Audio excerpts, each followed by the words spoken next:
All right. So this is the Corban Roundtable recorded May 12th. And we are going to be discussing a few basic questions about not only online teaching, but just teaching in general. And so for this first session, introduction, and we're going to be looking at a few questions specifically, the differences between face-to-face, hybrid, flipped. These are different names of classes.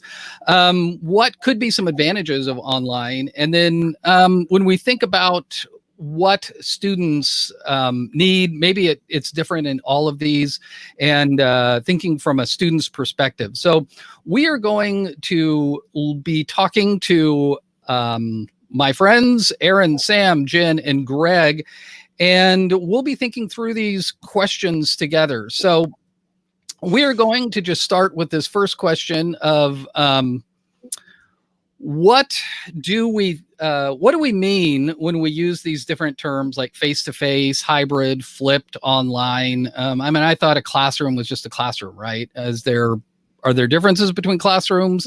And I'll just throw that out to everybody. What do you think?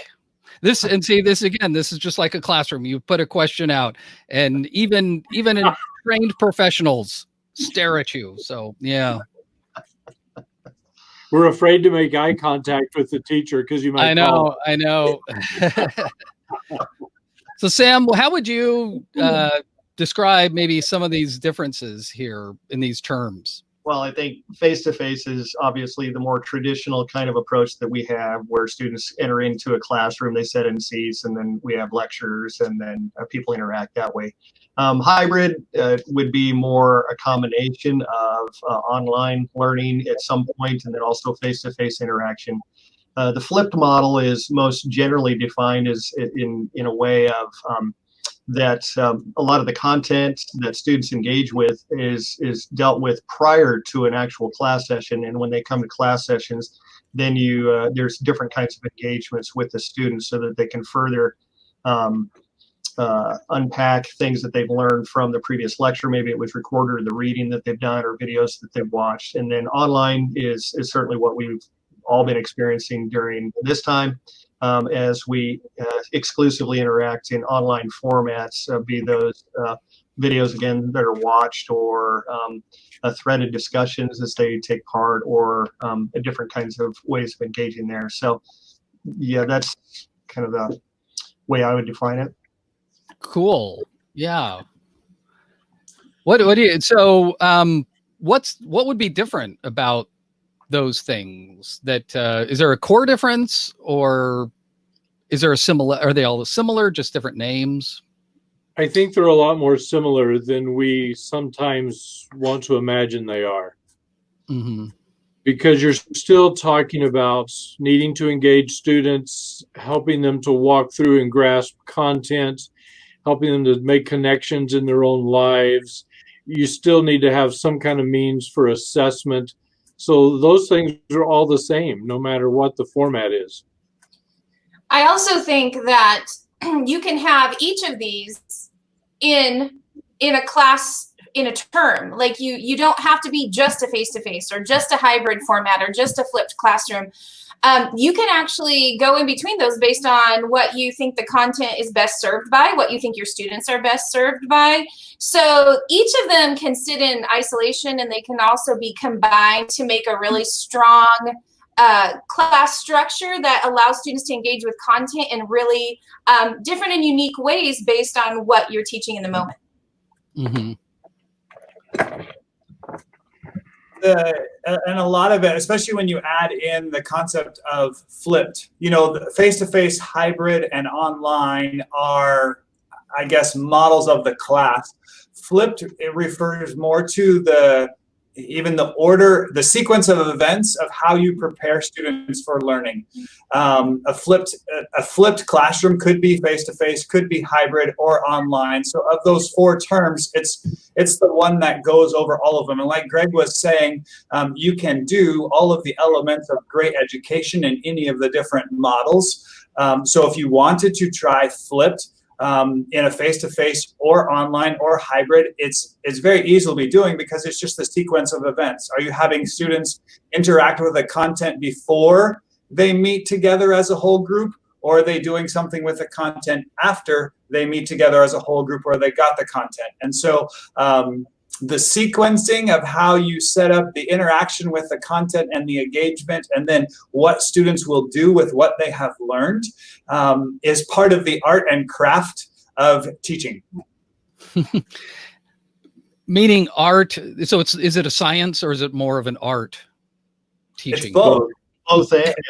You have to know the science of effective pedagogy, and both delivery of content and then learning activities that students are participating in. The craft, the beauty of great teaching is just like watching a master painter weave all the different colors onto a blank canvas to make something beautiful.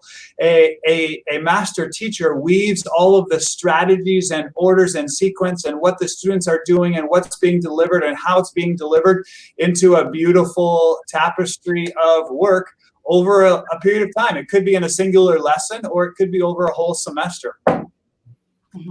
Yeah, it seems like the art comes in with individual context, different classrooms, different online settings, just the ability to read the room, so to speak, and to adjust, knowing the techniques, knowing the content, but at the same time, being able to read your students' responses, whether it's in forums or whether it's live, and then being able to take those skills that you have and apply the right ones at the right time. Yeah. And I also think that part of that too is exactly, and this is leading probably maybe to another question that we already have, but that whatever you're doing in those kinds of strategies that you're implementing also match your goals and your objectives that you have for not only the course, but certainly the goals and the objectives for students and the kinds of results that you want them to walk away from. And I think, Sam, you'd mentioned that it's a good idea to mix these, right? Like you don't want it to get so predictable that people, I guess students need a certain amount where they understand where the class is going and they don't feel like it's just random, but you also want to keep things fresh, right? Yeah. That's the whole idea. I mean, the teaching maxim that the worst teaching method you use is the one that you use all the time certainly applies here, and that variety really is the spice of teaching life. But we don't just throw all kinds of variety at students for the sake of throwing variety at them. They have to be intentional. They have to take learning styles into consideration. They have to take outcomes into consideration. There's all kinds of things and consider that. So it's not just throwing bells and whistles out at whatever format you're choosing, but there's intention and there's specific, engagement in a way that meets the greater goals and the outcomes that you want for the course, as well as for the student for engaged in that course. And I think going with what Sam said too is that the fun of teaching is taking the risk and trying something. So you know what good pedagogy is and you know your content, but the fun comes trying to engage with your students in a different way. And the best part about teaching is that you can't ruin your students in one lesson if it doesn't go well. You always get to come back and review or try it again. So we tell our student teachers all the time, you will do no harm if you have a lesson that doesn't go as planned. That's part of teaching, is to then go back to the drawing board and say, what didn't go well or what should I have tried? So the fun in these methods comes in trying them and comes in seeing where they fit best within your content, so that you don't have to become a master of hybrid or flipped before you try it. You need to understand the background of it and how it's purposeful, but you don't have to be so committed and versed in it that it's the only thing you do. So taking a risk and trying something new is part of the fun in all of this. And that really is the challenge of where we're at today, and why we're making a video like this, is as we are faced with the proposition of doing more non-traditional types of learning in higher education, really hybrid and online, remote, distance learning, whatever you want to call it. It still boils down to what we've all said. It's about engaging students in the content and finding those creative ways where You can use what's available as an effective teaching strategy. You don't have to have all of the strategies mastered in this moment, but to try one or two. Maybe it's a great strategy, but it just doesn't work for that content. That's not a reason to throw out the strategy. Maybe you try it somewhere else in the semester or with a different element of the content that you're teaching. And so really the goal here is, I guess, to dip our toes in the water of trying something a little different. And then as we warm up to that, we can wade in a little bit deeper as we just, again, it gets back to the craft of organizing how we want our classes to be created and how we want students to engage with the content. Yeah. That's good. So one of the things, I think and there are a lot of resources too. If you're wondering, I've got this content to teach and I'm not sure which one of these would be best. I think even this sort of thing, just asking colleagues, right? Just go down the hall and say, hey, I'm not sure how to do this thing. What could I try? I was like, try this, right? And I think using each other, hopefully in the future, we will do a lot more of this just naturally, just kind of get together and like, let's try, I'm going to try this. It didn't work. Here's why it didn't work. And then maybe debrief with each other and try to figure out why it didn't work. Right. So